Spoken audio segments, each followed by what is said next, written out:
जय भीम जय मूल निवासी। मैं शैला। MNT न्यूज नेटवर्क में आप सभी का स्वागत है। आइए देखते हैं MNT न्यूज बुलेटिन में कुछ खास खबरें। सभी सहकारी बैंकों के लिए ऑनलाइन भर्ती प्रक्रिया अपनाना अनिवार्य होगा। राज्य सरकार के सहकारिता विभाग ने शासनादेश के जरिए ऑनलाइन भर्ती लागू करने के लिए दिशा निर्देश जारी किया है। इसके अनुसार सहकारी बैंकों में सेवक भर्ती के लिए त्रयस्थ संस्था की नियुक्ति की जाएगी। भर्ती प्रक्रिया में संबंधित सहकारी बैंकों के अध्यक्ष, निदेशक मंडल, बैंक के अधिकारी एवं कर्मचारी अथवा उनके परिजनों की कोई भूमिका नहीं होगी। भर्ती प्रक्रिया में उम्मीदवारों की ऑनलाइन परीक्षा के लिए 90 अंक और इंटरव्यू 10 अंक का होगा। सहकारी बैंकों में ऑफलाइन पद्धति से भर्ती प्रक्रिया में उम्मीदवारों की परीक्षा और परीक्षा के बाद की प्रक्रिया में बैंकों की गंभीर शिकायतें मिली थी। प्राथमिक जाँच में संबंधित भर्ती प्रक्रिया प्रामाणिक, निष्पक्ष और पारदर्शिता तरीके से नहीं होने की बात सामने आई, जिसके बाद सरकार ने यह फैसला किया है। अन्य पिछड़ा वर्ग प्रतिनिधित्व के खिलाफ दायर याचिका का राज्य सरकार ने बॉम्बे हाईकोर्ट में विरोध किया है। सरकार ने हाईकोर्ट में दावा किया है कि यह याचिका राजनीतिक उद्देश्य से प्रेरित है, इसलिए इस पर सुनवाई न की जाए। याचिका में ओबीसी प्रतिनिधित्व को असंवैधानिक एवं नियमों के विपरीत होने का दावा किया गया है। याचिका में दावा किया गया है कि जिस तरह से सरकार ने मराठा समुदाय को 16% प्रतिनिधित्व देने को लेकर समुदाय की सामाजिक, शैक्षणिक और आर्थिक स्थिति का अध्ययन किया है, वैसा अध्ययन ओबीसी को प्रतिनिधित्व देने को लेकर नहीं किया गया और न ही प्रतिनिधित्व का निर्णय लेने से पहले कोई आंकड़ा जुटाया गया है। सोमवार को न्यायमूर्ति आरवी मोरे और भारती डागरे की खंडपीठ के सामने यह याचिका सुनवाई के लिए आई। याचिका पर गौर करने के बाद खंडपीठ ने सरकार को मामले को लेकर हलफनामा दायर करने का निर्देश दिया और मामले की सुनवाई 4 मार्च तक के लिए स्थगित कर दी। उत्तर प्रदेश के दारुल उलूम देवबंद मदरसा ने गणतंत्र दिवस को देखते हुए अपने छात्रों से अपील की है कि अगर संभव हो तो वे यात्रा करने से बचें। सुरक्षा जांच की संभावना का हवाला देते हुए उसने कहा है कि इस समय ऐसा माहौल बनाया जाता है जिससे भय और असुरक्षा की भावना पैदा होती है। रिपोर्ट के मुताबिक उर्दू में जारी किए गए इस निर्देश में कहा गया है कि अगर यात्रा करना बहुत जरूरी है तो छात्रों को संयम दिखाना चाहिए और किसी भी तरह के विवाद में नहीं पड़ना चाहिए। अपना काम खत्म करके उन्हें तत्काल अपने मदरसे वापस लौट आना चाहिए। यह निर्देश मदरसा परिसर में लगाया गया है। हालांकि मदरसा या उससे संबंधित किसी भी व्यक्ति ने इस सूचना को परिसर के बाहर प्रसारित करने की मांग नहीं की है। दारुल उलूम के प्रभारी के अनुसार आपको बता दें कि 2 साल पहले गणतंत्र दिवस के मौके पर पुलिस ने मदरसे के छात्रों को हिरासत में लिया था और मीडिया ने उन्हें आतंकी बताया था। हालांकि अगले ही दिन उन्हें छोड़ दिया गया, लेकिन मीडिया ने नहीं बताया कि उसने गलत जानकारी चला दी थी। दारुल उलूम नहीं चाहता कि ऐसी कोई घटना दोबारा हो। Criminal justice in the shadow of caste नाम से प्रकाशित एक नई रिपोर्ट ये तथ्य बताते हैं कि पुलिस द्वारा अनुसूचितों और आदिवासियों को निशाना बनाया जा रहा है। भारत की जेलों में SC और ST की संख्या उनकी जनसंख्या के मुकाबले काफी ज्यादा है। एक नए अध्ययन में इसका खुलासा हुआ है।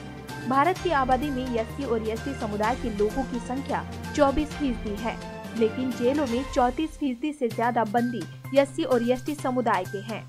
इस पर criminal justice in the shadow of caste के नाम से एक रिपोर्ट न्याय के लिए राष्ट्रीय दलित आंदोलन और राष्ट्रीय दलित मानवाधिकारों के राष्ट्रीय केंद्र द्वारा संयुक्त रूप से तैयार किया गया है। इसमें काफी सारी जानकारी नेशनल क्राइम रिकॉर्ड्स ब्यूरो के आंकड़ों पर आधारित है।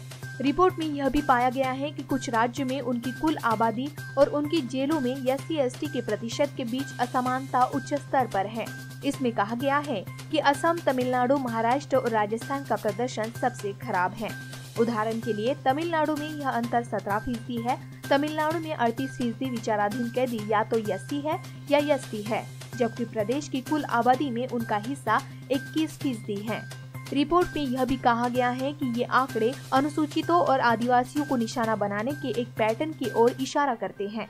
पुलिस द्वारा इस समुदाय के निरंतर उत्पीड़न की जांच होनी चाहिए। राष्ट्रीय वीरता पुरस्कार से सम्मानित बच्चे इस साल राजपथ पर गणतंत्र दिवस की परेड में शामिल नहीं हो सकेंगे। मालूम हो कि हर साल गणतंत्र दिवस पर देश भर से चुने गए बच्चों को उनकी बहादुरी के लिए सम्मानित किया जाता है। 1957 से RCCW इन पुरस्कारों का आयोजन करता आया है, लेकिन इस साल ऐसा नहीं होगा। दिल्ली उच्च न्यायालय में एक याचिका पर सुनवाई के दौरान इसकी वित्तीय विश्वसनीयता पर सवाल उठने के बाद केंद्र सरकार ने खुद को इससे अलग कर लिया है और महिला एवं बाल विकास मंत्रालय ने वित्तीय अनियमितता के आरोप लगाते हुए इसके खिलाफ एफआईआर दर्ज करवाई है। हालांकि संस्था का कहना है कि ये आरोप निराधार हैं। बीते 1 जनवरी 2019 को केंद्रीय सूचना आयोग में 4 सूचना आयुक्तों की नियुक्ति की गई। चारों लोग रिटायर्ड सरकारी बाबू यानी पूर्व नौकरशाह या ब्यूरोक्रेट हैं। आरटीआई कानून की धारा 12(5) के तहत विधि, विज्ञान एवं प्रौद्योगिकी, सामाजिक सेवा प्रबंधन, पत्रकारिता, संचार मीडिया, प्रशासन या शासन क्षेत्र से लोगों की नियुक्ति बतौर सूचना आयुक्त की जानी चाहिए। हालांकि मोदी सरकार ने सिर्फ पूर्व नौकरशाहों को ही इस पद के लिए चुना है। आरटीआई आवेदन और कार्मिक एवं प्रशिक्षण विभाग की वेबसाइट पर अपलोड की गई फाइलों से ये पता चलता है कि विभिन्न क्षेत्रों के लोगों ने बड़ी संख्या में इस पद के लिए आवेदन दायर किया था। हालांकि सरकार ने अन्य क्षेत्रों से किसी की भी नियुक्ति नहीं की है। आपको बता दें कि सूचना आयुक्त के पद पर नियुक्ति के लिए 27 जुलाई 2018 को डीओपीटी द्वारा विज्ञापन जारी किए गए थे। इस पद के लिए कुल 280 लोगों ने आवेदन दायर किया था। मौजूदा और पूर्ववर्ती सरकारों की इस बात को लेकर आलोचना होती रही है कि वे जानबूझकर इस पद के लिए पूर्व नौकरशाहों को चुनते हैं, क्योंकि ऐसे लोगों के साथ सरकार को काम करने में आसानी होती है और वे सूचना देने से बच भी जाते हैं। ज्ञात हो कि आरटीआई एक्ट के तहत जानकारी दिलाने के लिए केंद्रीय सूचना आयोग सर्वोच्च अपीलीय संस्था है। सरकारी लापरवाही और हाल ही में हुए राजस्थान के विधानसभा चुनाव के चलते राजस्थान बाल श्रम से छुड़ाए गए 152 बच्चे महीनों से घर लौटने का इंतजार कर रहे हैं।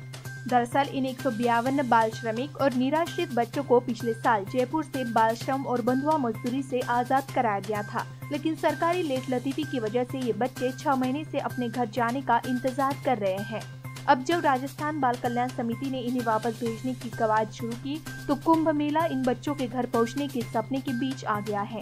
राजस्थान बाल कल्याण समिति ने बीते 7 जनवरी को पत्र लिखकर रेलवे को 16 जनवरी के लिए 2 बोगी रिजर्व करने के लिए कहा था, लेकिन रेलवे ने बोगी रिजर्व करने से मना कर दिया।